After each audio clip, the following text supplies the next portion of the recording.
All right, hello everybody. I am Redacted 9line. This is the Coin Curiosity channel. Thank you for stopping by, for clicking on the video, and we're going to be going through some small cents, some wheat ear reverse pennies, if you will, and the majority of these are steel. And this is from a coin collection purchase that I had done a while back, and we've been going through and showing all the dirty coins, the great coins, the coins that we needed, and so forth, and just having it for individuals like you, viewers like you, to enjoy. So let's go ahead and get these out. We'll probably be able to go through these pretty quickly. And because there's only, of course, 3 mint marks for steel pennies. And if you're not familiar with the steel pennies, of course, if you have a normal penny, nothing happens. Just falls off. But a steel is steel. So whenever in doubt, if you're coming across a year other than 1943, specifically 1944, and somebody is trying to pass it off as a steel penny, well, find a magnet before you make the purchase and just do the test.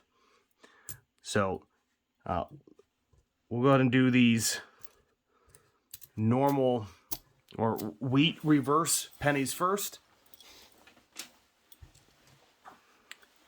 So let's see what we have. Oh, my apologies, everybody. All right, so we have a 1952, and 1952 was a fairly common date, if I'm not mistaken. Well, 186 million. Well, that's a nice oldie. 1909.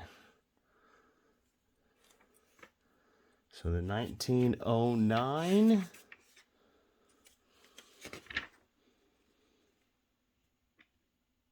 So let's see which one we have. We need to look on the reverse. Let's go ahead and get to our scope here. So what we're going to be looking for is at the bottom, right in between the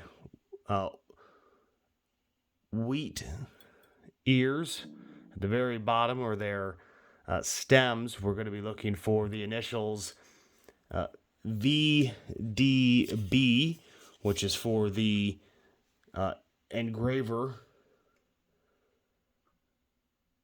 or 2 engravers, I should say, which was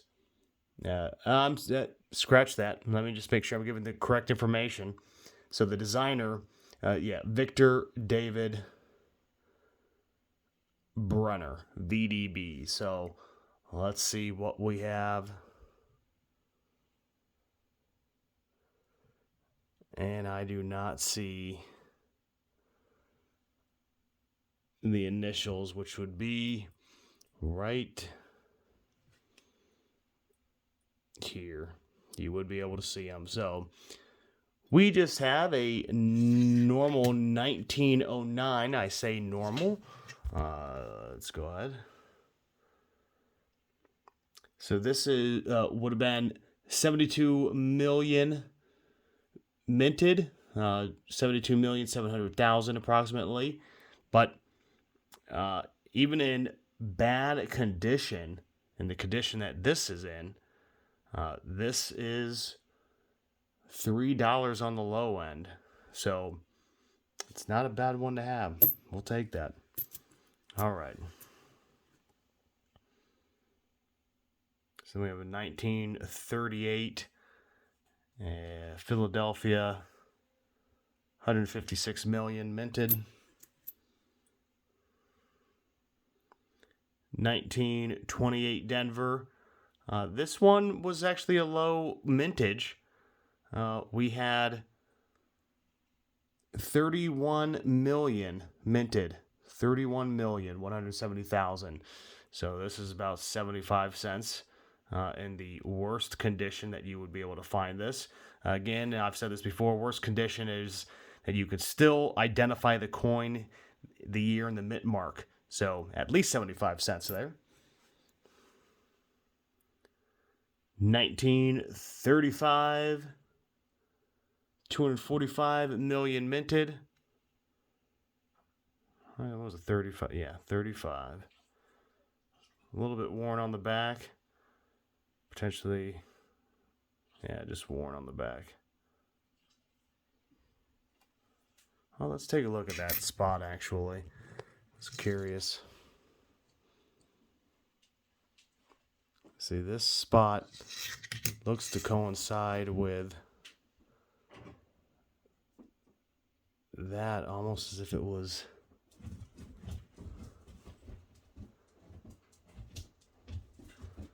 I have to look at that closer. Oh, no, that's just the S. I don't know. I kept thinking this started to look like a little J, but it's just part of the S, which is why you always got to orient yourself. But was that stamped through? I don't believe so. I don't believe so. It just looks funny, though.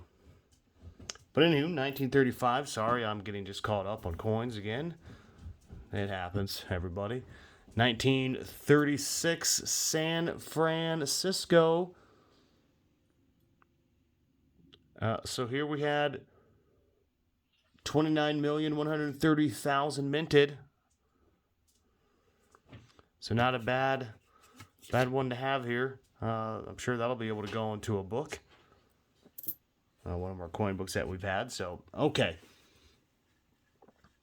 We're going to probably go through these fairly quickly for everybody, just to see the different conditions that they are. For the mintages, I will try to probably repeat these as we go through, but you can have a... Well, let's see. 1943. Let me make sure I just stay on one track here. 1943 steel penny, 684 million minted. There were a few that had a zinc-coated steel, so bronze. So those are worthwhile to look for. Then you had a silver version of the 1943.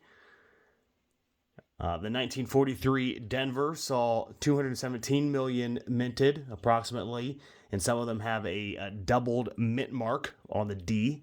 And then 1943 San Francisco, 191,550,000. So, 1943. Some of these aren't in bad shape. 1943. Philadelphia.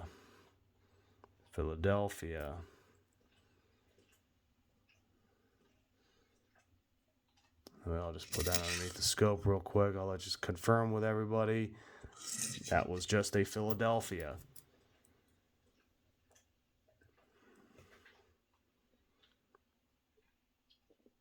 I'll confirm that. Philadelphia. So again, these were 684 million. Philly. Philadelphia.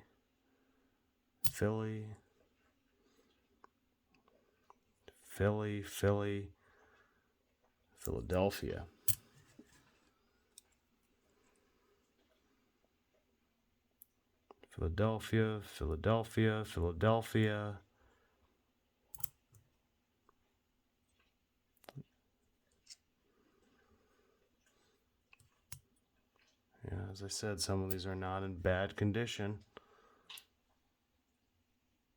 I mean, mind you, it's probably only to be about 40 cents that you'd be able to get for them, but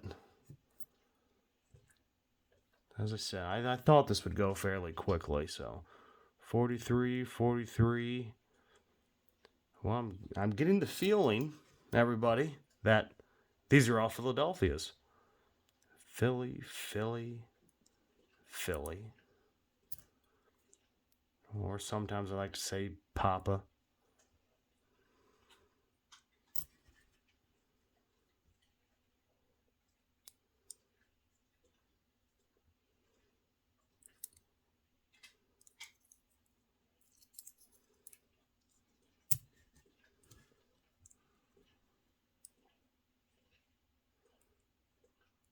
But yeah, 1943, Philadelphia, Philadelphia, Philadelphia.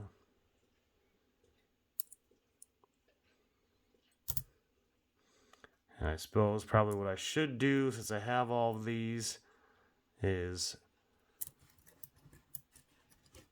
actually make sure. So, how does one... What's the easiest way to do this? Let's see here.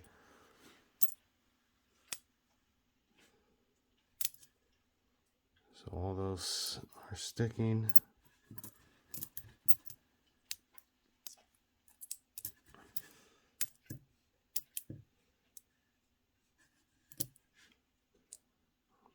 So, and we're just making sure that these are all actually steel and not the zinc coated, the bronze, or I should say the silver as well.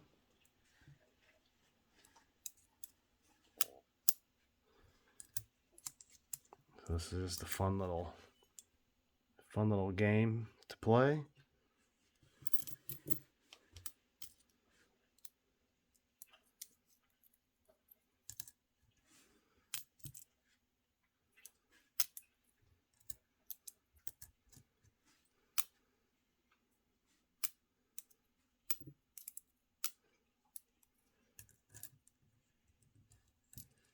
I mean, of course we would love for one of these not to be magnetized, as then we might have a real nice gem on our hands. Will we be so lucky? I don't think so.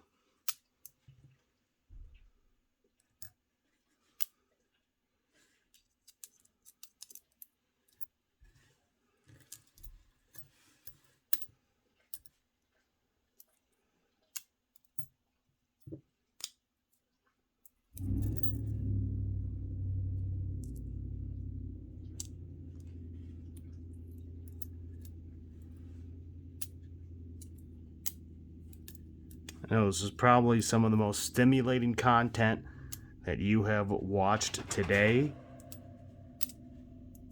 of watching a magnet pass over steel pennies. And if you're still here at this moment, as I pick up the last two, so yes, they're all steel, they're all what they should be, take a moment to hit that like. Subscribe if you haven't already. Copy the link, share this with a friend. But those were the hopefully the last of the small cents that have been in coin tubes and that were loose. We do have other containers of mixed change that we'll have to go through from the coin collection purchase. Again, mid-20th century. And as you can see, this is part of the mid-20th century, 1940s, the wheat reverse.